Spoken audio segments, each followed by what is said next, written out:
आज हम नया टॉपिक पढ़ेंगे 3.2, पेज नंबर है 15। Hunger, hardship and popular revolt. भूख, सख्ती और एक मशहूर विद्रोह। इन 1830s वर 1830s मतलब ये 31 से 39 तक के ईयर्स को इंडिकेट करता है। तो यहाँ पर बहुत सारी इकोनॉमिक हार्डशिप यूरोप में आई, मंदी का दौर आया, महंगाई बहुत बढ़ गई, लोगों के पास पैसे नहीं थे और दुकानों पे बिक्री ज़्यादा नहीं होती थी। The first half of the 19th century saw in an enormous increase in the population of all over Europe. तो 19th सेंचुरी की पहले आधे मतलब कि 1801 से लेकर 1815 के टाइम में, 5 डेकेड के टाइम में यूरोप की जो पॉपुलेशन थी बहुत ज़्यादा, सभी यूरोप तरफ बहुत ज़्यादा पॉपुलेशन बढ़ गई। In most countries there were more seekers of jobs than employment.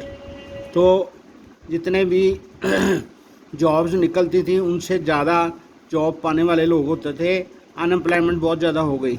Population from rural areas migrated on the cities to live in overcrowded slums। जो ज़्यादा जनसंख्या थी लोगों की, जो गांव में देहात में रहते थे, वहाँ पर उनके लिए रहना मुश्किल हो गया, तो वो शहरों की ओर चले गए और वहाँ पर वो स्लम्स में रहने को मजबूर हुए। स्लम्स का मतलब झोंपड़पट्टी का एरिया होता है। Small producers in towns were often faced with stiff competition. जो छोटे उत्पादक थे, जो शहरों में थोड़ा सा काम करते थे, उनको काफ़ी कंपटीशन का मुकाबला करना पड़ता था। From imports of the cheap machine made goods from England. तो इंग्लैंड थोड़ा खुशहाल था, वहाँ पर औद्योगिक क्रांति की वजह से मशीनों से सामान बना के वो दूसरे देशों को भेजते थे। उसकी इंपोर्ट की वजह से जो दूसरे देशों में जो काम करने वाले थे, जो प्रोड्यूसर्स थे, उनको कंपटीशन होता था, तो मशीन मेड सामान जो सस्ता पड़ता था। Where industrialization was more advanced than on the continent. तो यूरोप के बाकी देशों की बनिस्बत यूरोप में, इंग्लैंड में औद्योगिकरण हो गया था, तो वहाँ पर वो टेक्नोलॉजी उनकी एडवांस थी। This was specially so in textile production. ये ज़्यादा करके काम जो था ना टेक्सटाइल प्रोडक्शन में था, कपड़ों का उत्पादन जो होता था टेक्सटाइल का, which was carried out mainly in homes और small workshops and was only partly mechanised. तो यूरोप के दूसरे जो शहर थे, जहाँ दूसरे देश थे, वहाँ पर घरों में छोटे स्केल पे काम होता था, वर्कशॉप में होता था, जो मशीन उनमें बहुत कम इस्तेमाल होती थी। In those regions of Europe where the autocracy still enjoyed power.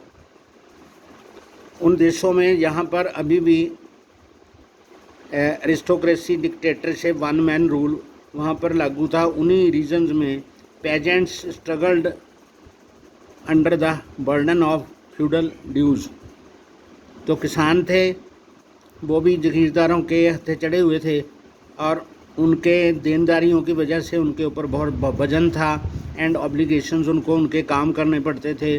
The rise of food prices और a year of bad harvest. तो उन्हीं दिनों कभी तो फसल नहीं हुई और उसकी वजह से साल में 1-2 बार फूड प्राइसेस बढ़ गए। Led to widespread pauperism in town and country. उससे लोगों में हताशा बढ़ गई। The year 1848 was one such year. 1848 ऐसा एक साल था। Food shortages and widespread unemployment brought the population of Paris out on the roads.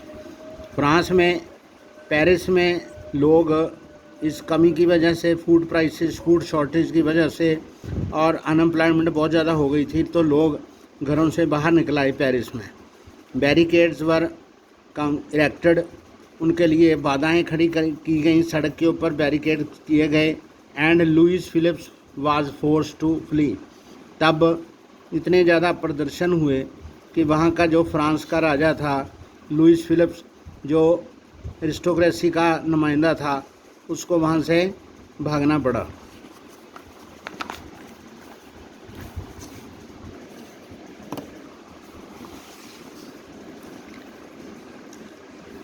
National assembly proclaimed a republic, तो नेशनल असेंबली जो थी, ये वाली ये पिक्चर है, national assembly proclaimed a republic, उन्होंने रिपब्लिक बनाया। Granted suffrage to all adult males above 21, उन्होंने 21 साल के सभी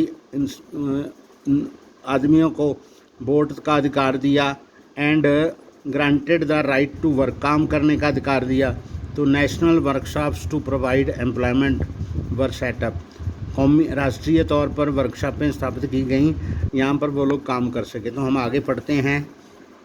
earlier in 1845 viewers in Silesia had a revolt against contractors, तो 1845 में जो बुनकर थे, कपड़े बुनते थे, उनकी बहुत बुरी हालत थी, तो वो ठेकेदारों के साथ उनका झगड़ा हुआ, उनके खिलाफ उन्होंने बगावत की। Who supplied them raw material, ठेकेदार जो थे उनको कच्चा माल देते थे। And gave them orders for furnished textiles, जो उनको कपड़ा बुनने के लिए कहते थे। But drastically reduced their payments, पर उन्होंने पैसे बहुत ज़्यादा घटा दिए। The journalist Bethlehem Wolff described the events in Silesian village as follows, तो सेल्सिया के देश में एक देहात से एक ये पत्रकार जो है वेलहेम वोल्फ, वो इसके बारे में बताता है। In these villages with 18,000 inhabitants, ये गांव है, गांव में 18,000 के लगभग आबादी है। Cotton weaving is the most wide spread occupation, लोगों का मेन पेशा जो है बुनकर काम करते हैं, जुलाहे हैं। The misery of the workers is extreme, लोगों में बहुत ज़्यादा मायूसी है, बहुत वो गरीब हैं। The desperate need for jobs has been taken advantage, तो लोगों को काम की बहुत ज़्यादा ज़रूरत है, उसका जो कॉन्ट्रैक्टर्स है उसका बहुत ज़्यादा लाभ उठाते हैं। To reduce the prices of the goods they order, जिन वस्तुओं को वो ऑर्डर देते हैं उनका वो बहुत कम पैसा लोगों को देते हैं, क्योंकि उनके पास वर्कर्स की कोई कमी नहीं है, तो वो सभी को काम नहीं देते, तो जितना काम देते हैं उतना उनका पैसा भी उनको बहुत कम देते हैं। On 4 June at 2 PM a large crowd of weavers emerged from their homes, दिन में 4 जून को 2 बजे एक बहुत बड़ा जुलाहों का समूह घरों से निकला। And marched in pairs up to the mansions of their contractor demanding higher wages, तो वो जो ठेकेदार था उसका एक महल था, वहाँ तक वो लोग मार्च करते हुए पहुँचे ताकि उनकी तनख्वाह जो है बढ़ाई जाए। They were treated with scorn and threats alternately, उनको लाठियाँ खानी पड़ी और उनको धमकियाँ मिली। Following this a group of them force their way into the house, तो इससे वो लोग उग्र हो गए और उनके एक ग्रुप ने उसके घर पर धावा बोल दिया। Smashed its elegant windows panes, उसकी खिड़कियों के शीशे तोड़ दिए, फर्नीचर तोड़ दिया। Proclaim another group broke into the store house, अलग एक ग्रुप जो था वो उसके स्टोर हाउस में घुस गया जहाँ सामान इकट्ठा करके रखा था। And plundered of the supplies of cloth, जो वहाँ पर कपड़े पड़े थे, थान पड़े थे, उनको बर्बाद कर दिया। विच दे टोर टू श्रेड्स, उसके चिथड़े उड़ा दिए। The contractor fled with his family, जो ठेकेदार था अपने परिवार के साथ भाग गया। To a neighbouring village which however refuse to shelter such a person, तो एक साथ वाले गांव में वहां पर पहुंचा, वहां पर भी उसको किसी ने भी पनाह नहीं दी।